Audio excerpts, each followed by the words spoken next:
hapon mga kapirata. So ngayon, nandito nga po pala ako sa likod po ng Daily. At kasi nga po, wala na po palang mga natambay dito mga sasakyan dahil nga po sinarado na po pala. At hindi na rin po pala tapuputan na rin ng mga sasakyan. So yan po siyang gate.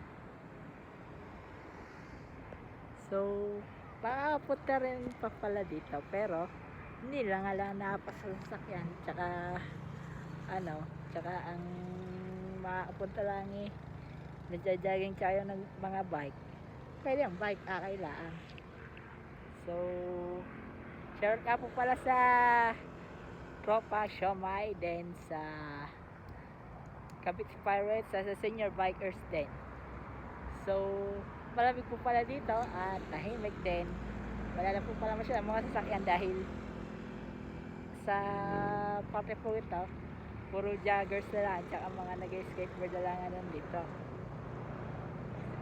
So yun lang naman ang masasabi ko kasi ngayon peaceful na siya, dati hindi. So yun lang. So pala si Parker Bihero, Mr. Pirata, Team Cavite Pirates. And good afternoon to all Team Cavite Pirates.